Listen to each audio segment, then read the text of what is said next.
Hey gents, today we're going to talk about sunglasses. And I guess if there are two tags to this channel, you could say I'm the crash test dummy of menswear and the channel that wants you to spend more money on less stuff, because that's what we're going to talk about today. I will be the first one to admit that when it comes to sunglasses, I used to order boxes of 10 on Amazon for whatever it was, $10 or $15. I used to buy them in bulk. They're definitely cheap, but they're not stylish, which doesn't help you in any way. But also you just lose them because the thought process of I'm going to spend less money on sunglasses because I'm going to lose them anyway leads you to lose them because you don't care about them. And what I found is with this pair here, for example, this is actually a vintage pair of Ray-Bans that date back to like the 80s based on the serial number. It's very similar to a car or a suit. It's like if you spend more money on it, you care about it more, so you will pay more attention to it, and then you will thus not lose or break them.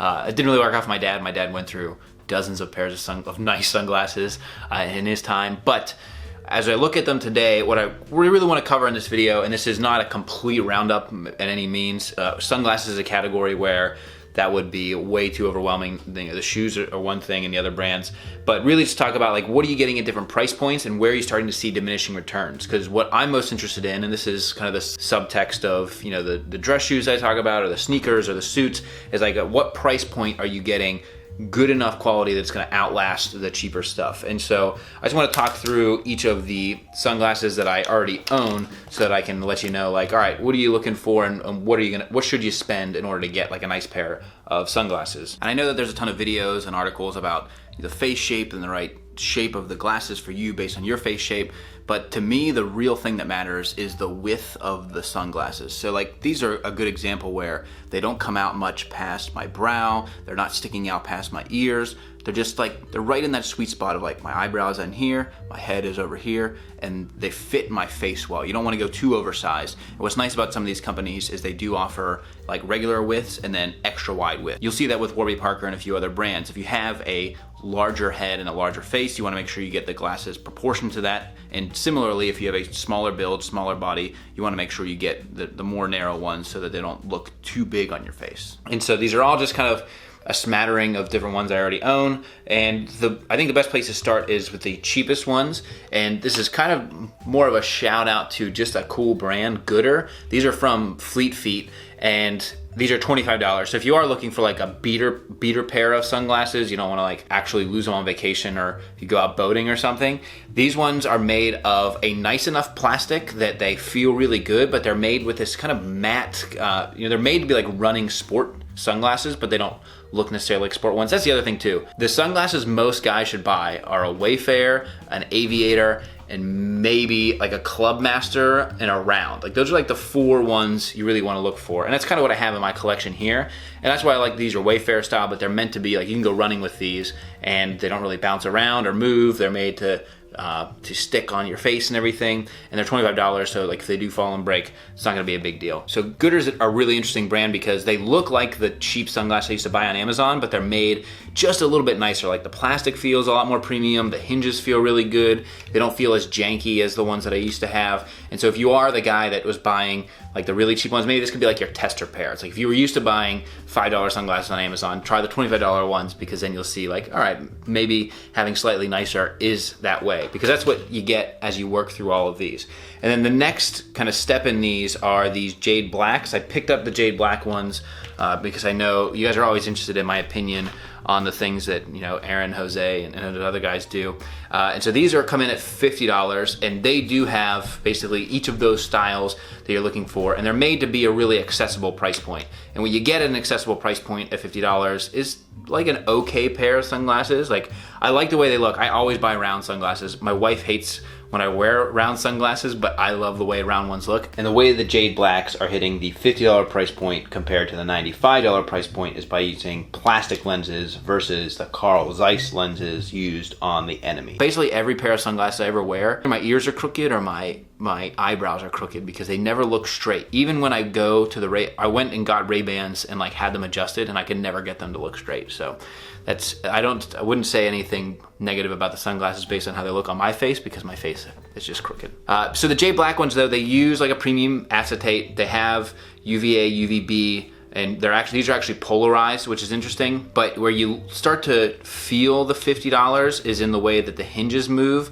And I know they use like Italian acetate, but they don't feel, they feel like a $50 pair of sunglasses. I think they're totally worth $50. I think if they were positioning themselves as a $100 or $150 pair of sunglasses, that'd be a tougher sell. When I said about the gooder ones, like that could be your first like try and nice pair. Like if you want stylish sunglasses, but you want to get into something that's a little bit nicer, this is a really nice middle ground. What this kind of leads me to is where I think the tipping point is for quality. And that brings us to Warby Parker. So we have, I don't know, 4 or 5 pairs of Warby Parker glasses in our house. These are Warby Parker, these are Warby Parker, and my wife wears them as glasses. And what I find with the Warby Parker ones is, yes, they're $95, which is a good price, but they feel more like the Jade black ones than they do like a more premium glass. And I hear enough about the hinges that end up wearing out quickly, and you can feel it in the hinges.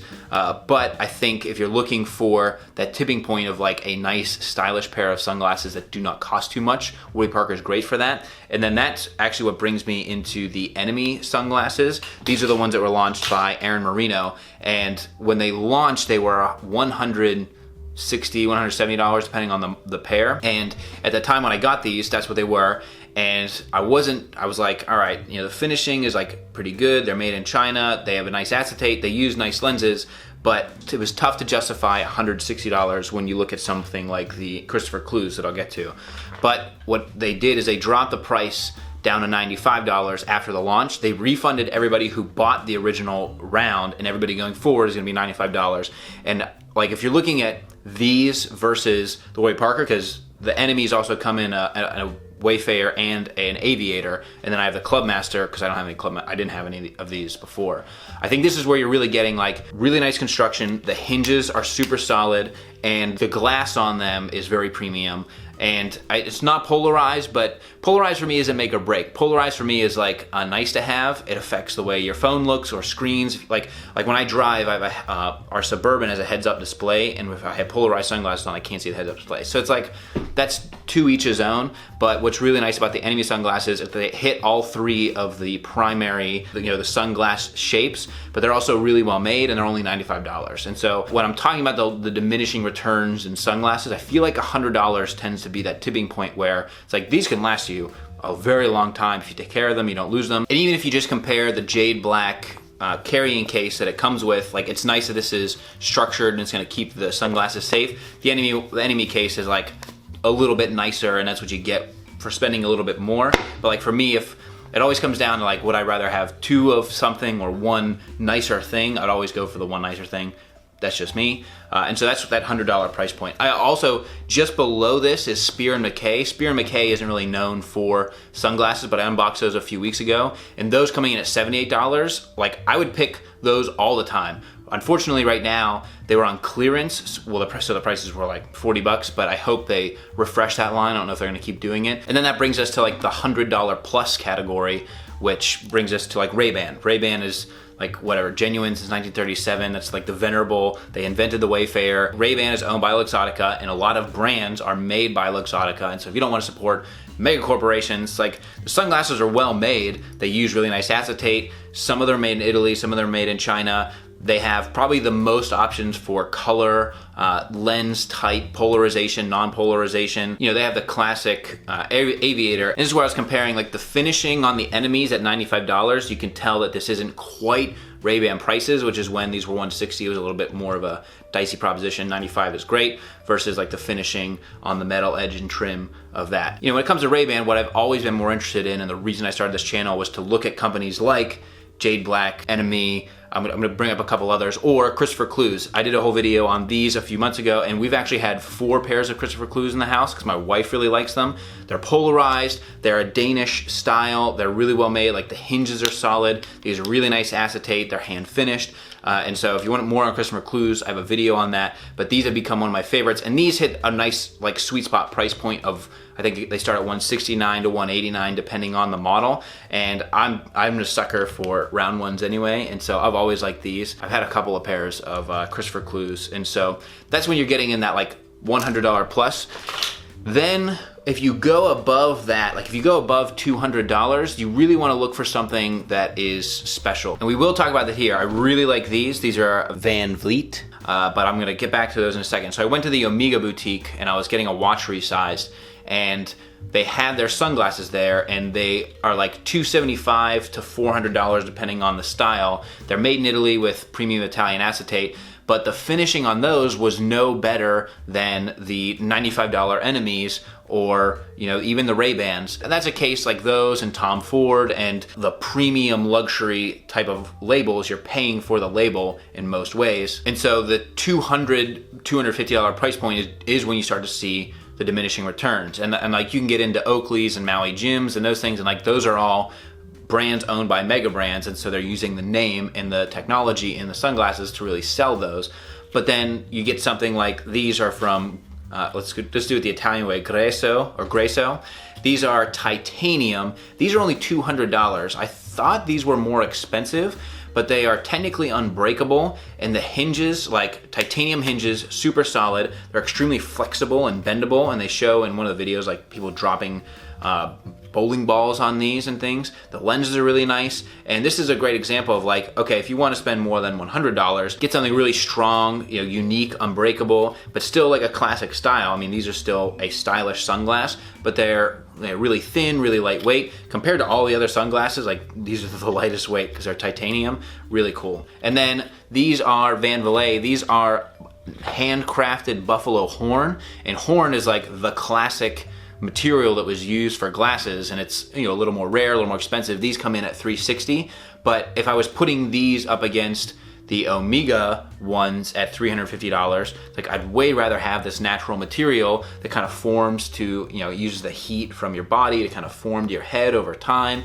and it's just like, it's a much nicer sunglass at $350 than the label that you're paying for an Omega or Tom Ford. Just kind of open up your eyes to the different things that are out there. So it's like you can get plastic ones for sub $50, or you start to get into acetate around the 50 to 1, and then acetate sunglasses that are hundreds of dollars are premium Italian acetate. But then you can get into things like titanium, and it's some really durable materials, or more natural and like classic materials. And I just love round.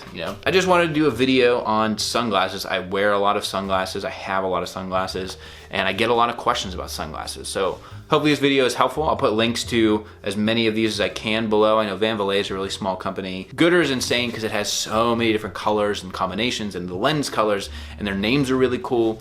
And so yeah, so I'm trying to do more. Instead of trying to buy one of every single brand and really bring those together as a roundup, maybe I'll try to do more stuff like this. I'm doing that with the Polo roundup very soon. So I'm trying not to get bogged down in the details like I always do. I always end up spending so much time on these videos because I want to make them perfect and complete. But perfection is the enemy of good, right? So any questions on sunglasses, I'd love to answer those down below. And as always, DMs are open at _Kavalier on Twitter and Instagram. And until next time, gents, this is the Kavalier.